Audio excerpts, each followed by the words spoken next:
Welcome to Books and Things.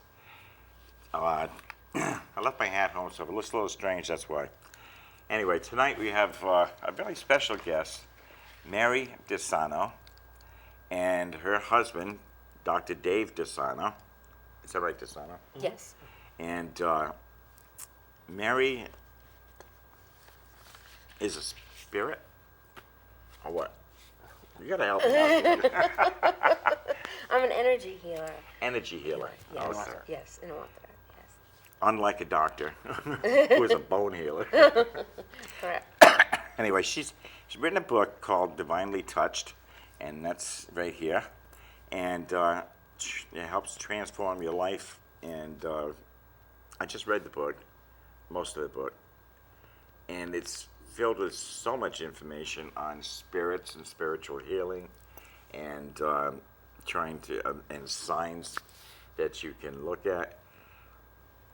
I have to read it 2 or 3 more times because there's so much information in it. It's really hard to follow it all, especially if you're a lay person like myself that I have no idea what I'm talking about. So, anyway, I'm happy to introduce Mary and Dr. Dave. Thank you. And Thank you for having now us. you went through an awful lot Yes. to get into this, where you are, Right, correct. and it wasn't your idea. No, I was not looking for it at all. It all started 9 years ago, and back at the time, I was in corporate finance, very traditional thinking, had no idea about other worlds or spirits. You know, I grew up Catholic my whole life, and then I got a quantum leap spiritual awakening. I started to get very, very sick, and doctors they couldn't figure out why. What was happening to me? My stomach was bloated. I was in severe abdominal pain all the time. The skin on my face started flaking off. I had cankers on my tongue. My lips and my eyes were on fire all the time. I was feeling waves of energy going through my body, pins and needles. And the doctors had no answers. They put me through every test they could think of, and every test came back perfectly normal, like not even a little off. I should be the picture of health, but they could see how sick I was. Wow. So that was the beginning. And how did you finally find out what was happening to you? Why don't you tell us what was Well, happening to you? well, when the doctors couldn't give me any answers, I knew I had to do something different, or I wasn't going to make it. I mean, I was that sick. I used to have to crawl to go to the bathroom. I couldn't even stand up straight. The pain was incredible. I mean, they put me through every test they could think of. MRIs, CAT scans, colonoscopies, endoscopies, but everything came back. I should be the picture of health. So that put me on my journey, leading me into alternative healing. So I started seeking out shamans, psychics, energy healers that did tell me what was going on with me. And without the energy healings, it saved my life. I probably would be dead right now. Excuse me. Because they all started telling me the same thing. I mean, these were all different people from all over the country. They did not know each other. They did not know me. And as soon as I sat in front of them, they all started telling me the same thing. They could see what was going on with me, that I was being attacked by the spirit dimension, that I had negative entities attached to me, causing me all my physical ailments. And as soon as they started releasing them, instantly my stomach would go down, my skin started coming back. And that's the only thing. No medicine from a doctor or anything could help it, because it was a spiritual thing attacking my physical body. Now, why were these spirits attacking you? Well, as I continued on my journey, a lot of the psychics and healers said that I am also, of course, unbeknownst to me, because I was corporate finance, that I'm really a healer. And they're attracted to me because I'm in a very high vibrational field around me. And actually, there was 2 reasons why they were. The first reason was a lot of lost souls that when they die, they don't cross over right to the light. They knew eventually that I'd be led on this journey, and that through my healings, through me, they were being crossed over. And the second reason why others were attracted to me is because they wanted to stop me from continuing on my journey. Because they had a host in me, they knew eventually I'd become a healer, meet my husband, Dr. Dave, write a book, and really get out and help people heal from what's really wrong with them. And when these energies have an attachment on you, they have find a good host in you, and they don't want to leave. So they knew eventually the rest of my story. I didn't know it, but they did, and they weren't trying to stop me from it. Wow. It's unbelievable. It's just, a whole other world that I was led Yeah. into that. I didn't, and most people don't know that exists until you're led into it. and I know in reading the book, a lot of the stuff in there is familiar, but some of it is just totally out of this world. Yeah.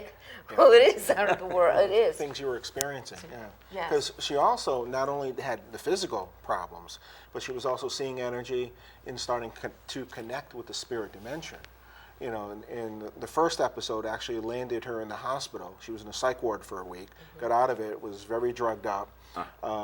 Then I think we got together after that shortly, and we started working on the physical healings, and that's where we started going to shamans and different light workers and energy healers that helped her.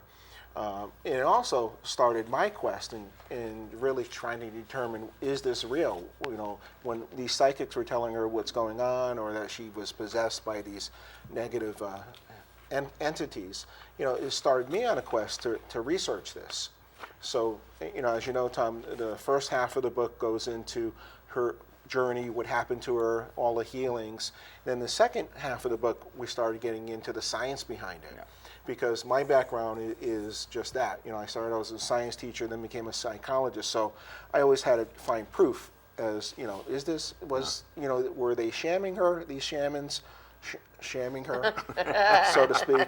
Or, you know, was this actually healing her, or was it just in her imagination?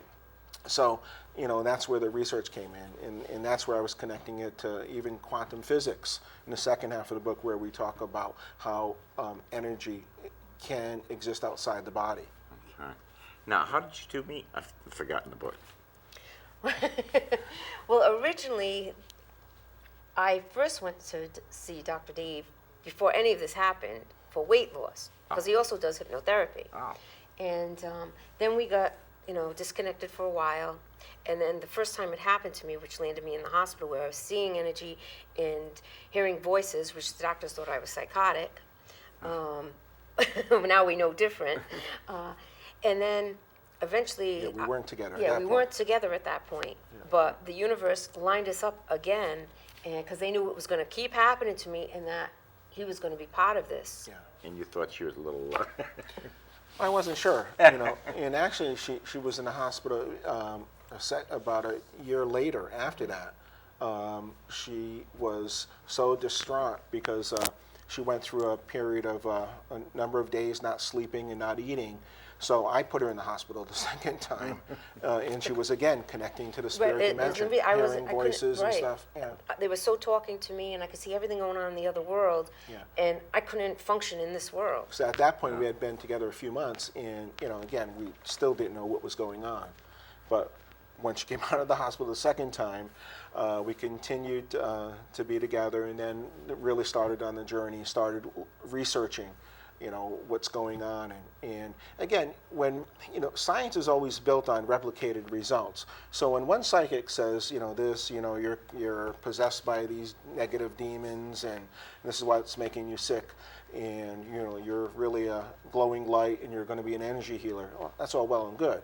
But then when 2 or 3 more psychics tell the same thing, when other shamans tell you the same thing, you know, this is all replicated results. And this started hitting me that, you know, this really must be what's going on. Yeah. So that where, you know, she was getting healed, I was doing the research on, you know, reading books and doing the research on, you know, entity possession, and finding out that, you know, it goes back as far as recorded time. You know, there's references pre-Bible, you know, New Testament, of, you know, entities being affecting people's physical and mental health. So, you know, I did a lot of research on that. So it was like an evolution on both of our ends. And you both work very well together because of your science knowledge and what you're going through. And she's spirit. And you're spirit. I just, it's unbelievable. Like we were talking about losing my son, and how I have signs and talks to him and different things. Sometimes I just yell at him, and then I laugh and say I'm sorry, because he irritates me. The fact that he's dead, it really irritates me. But it's just, and you have to laugh because otherwise you go nuts. And so I tell him jokes sometimes, and But you still feel he's right with you. I do. Yes. I do. I feel he's with me all the time. We just took a picture, and we got an orb Yes. over my head because he comes down and he visits on the show, obviously. And so there's spirits out there. Fortunately, I don't get any of these spirits that you've had. Yes. And I haven't been visited by anybody else, my mother, my father, my brother, nobody. Just my son, and it must be because there was such an attachment Yeah, to him. exactly. Yeah. But the main theme of our book, after all this, all the healing she went through and everything, it really comes down to, can consciousness exist outside the body? And entity possession is one example of consciousness working outside the body, because those are disembodied spirits. And when we look at can consciousness exist outside the body, we have to look at things like, does entities exist? Does the spirit dimension exist? Does reincarnation exist? Because that's our soul traveling from life to life. Are out-of-body experiences real? So, this is kind of the research part of our book, looking at all those different types of examples of consciousness existing outside the body. And I think we prove that. That's the main point of the book. What Mary went through kind of led us on this journey. And our book, I believe, proves the existence of the spirit dimension, proves the existence that our souls are eternal, reincarnation is real, and that, things like disembodied spirits can affect us physically as well as mentally. These are those feelings. Now, you feel a very positive connection with your son, which is great. But what was attacking Mary was this negative energy, trying to bring her down because she was a shining light. And, unfortunately, that happens to some people, trying to keep them from their purpose or trying to absorb their positive energy, these negative disembodied spirits that are not sure what's going on. So, that's kind of the direction we took, in terms of investigating this, proving that it's real, and then, again, Mary's a great example of going through that, and now she is in her purpose, that of helping people and healing people. And also another reason, now that everyone's mostly familiar with the law of attraction and that we're one with everything in the universe, at the time when this also was happening to me, I was at a very depressed, low state in my life. And when everything is energy and frequency. So what I was matching in the universe was that same low energy and frequency. And it attracted to me and attached to me. So anyone who's very depressed or has a lot of illnesses or sad all the time or angry all the time, that's the vibration you're matching with the universe. And that's what's going to attach to you, which will amplify your mental or physical illness even more. Yeah. Yep. I find that. I learned it at my son's wake, that people kept coming in, give me a hug, and crying and telling me how sorry they were, et cetera. At the end of the night, I felt worse than I started, because I was attracting all their energy. Yes. They walked away feeling very good, and I sat there with all that Right. sympathy and everything, and I thought, this isn't right. And then I had talked to a lady who studies angels, and she was reiterated what I said, and that she said you absorbed all of their feelings. And I thought, I have to stop doing it, because that can drive you crazy. Oh, yeah.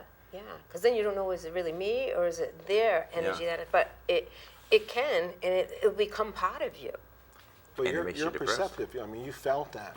Yeah. And just like you're connecting to the spirit dimension with your son, you're very perceptive. A lot of people are just, they don't know why they're depressed, okay? Yeah. And they're attracting this energy. And when I do counseling, and, I first try to tell people the difference between positive and negative thoughts and what they're attracting, because a lot of people are clueless. They have no idea that, when they get up in the morning and they say, oh, I feel so bad. Well, it's hard to feel good after that. That's true. That's because true. they're attracting that kind of energy. Because words are energy. Everything is energy. Yeah. And what you put out is exactly what's going to come back and match you. Yeah. In the, And then the universe sends me, a lot of people have lost children, and which is a good thing because I like to help and to help them heal, and and I think that part is super. I do not like to attract everybody who's depressed because that hurts. Right, right.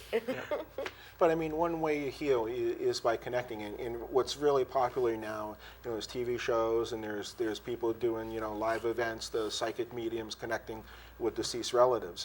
And a lot of people go to that and they kind of want to believe, they're not too sure. And it's, until they get a real personal connection, they try and, it's ambiguous to them.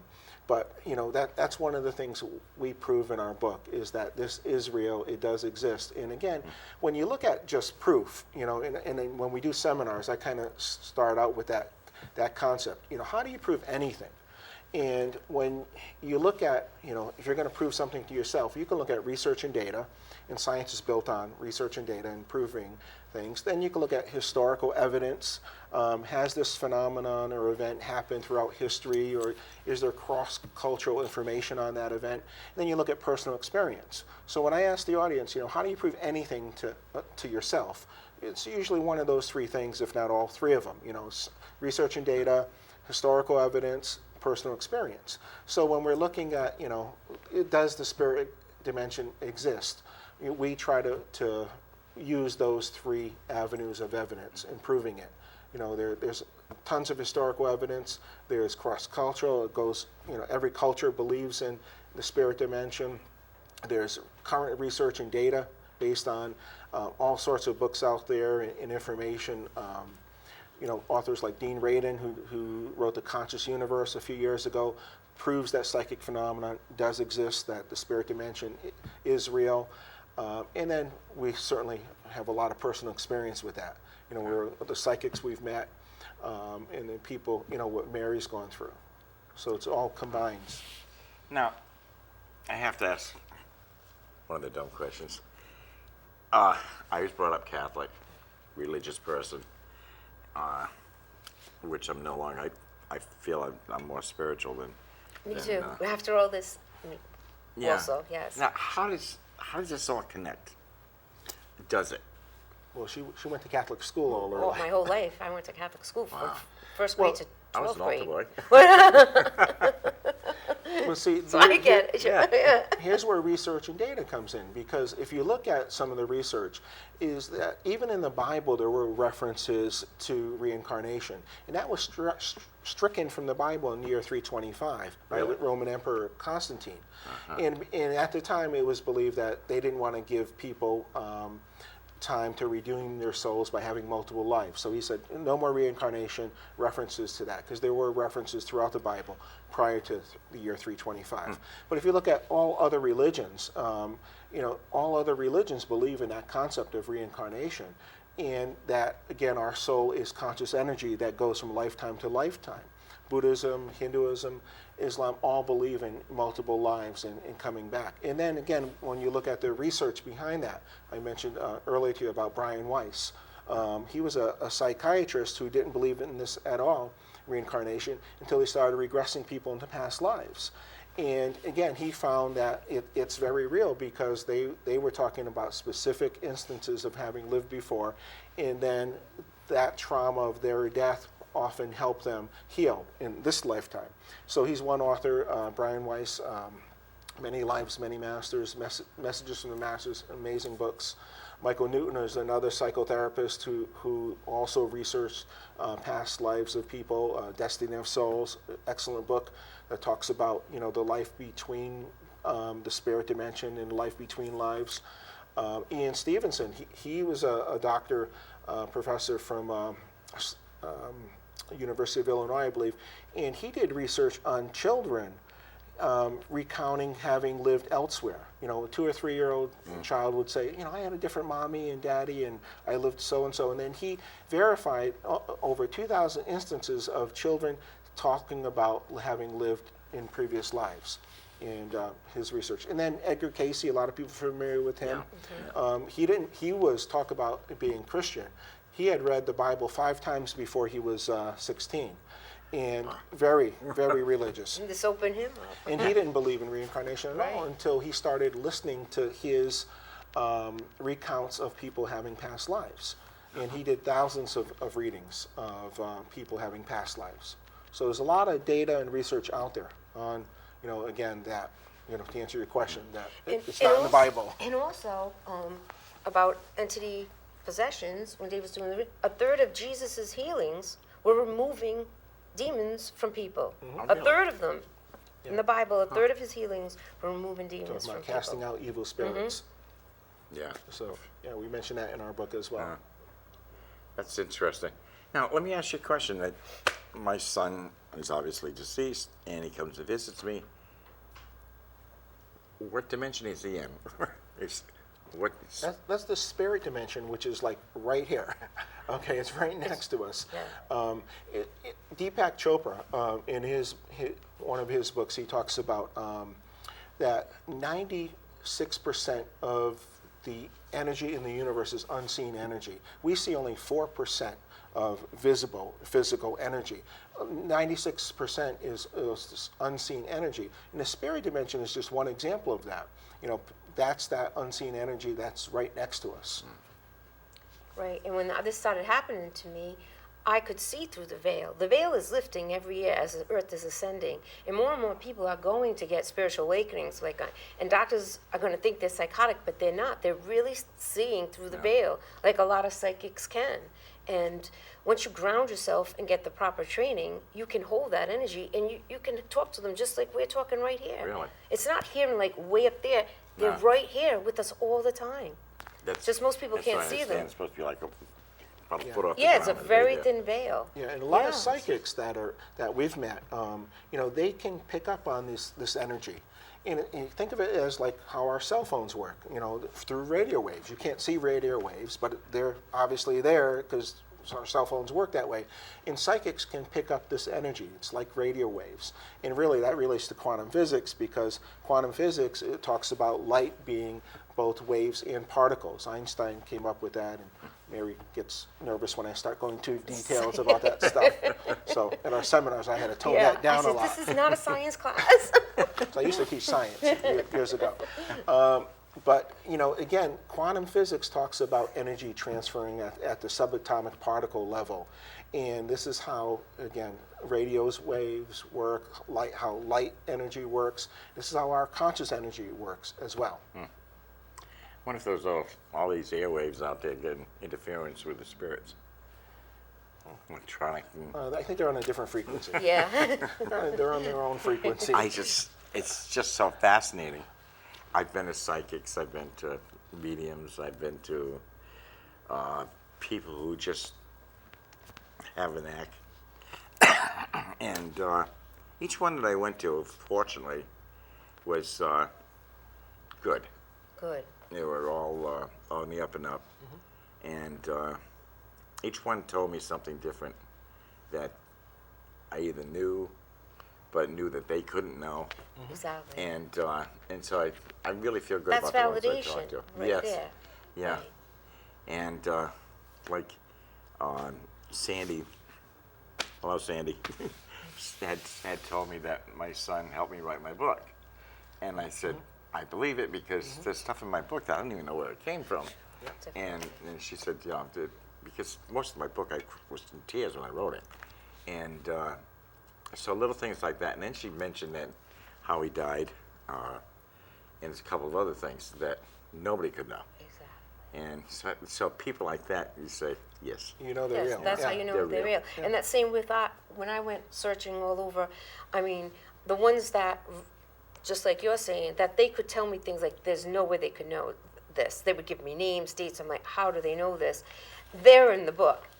There are others who I went to who did not make the book because of you don't have that validation. When you have validation, there's no way they could know it. That's spirit connecting. That's it. Yeah. It really is. Yeah, we have a resource section at the end of our book with actually names, phone numbers, and addresses I was of impressed with all that. these people that helped Mary in her journey. And there's over 30 people that actually helped her. So, you know, we don't leave people on a limb, so to speak. We don't talk about all this stuff and Yeah. then say what to do next. I'm We thinking give of you looking up a resources. couple of those myself. Yeah. We right. give you resources of where to go next. I would love to find out about reincarnation because I feel as though I was here before. Yep.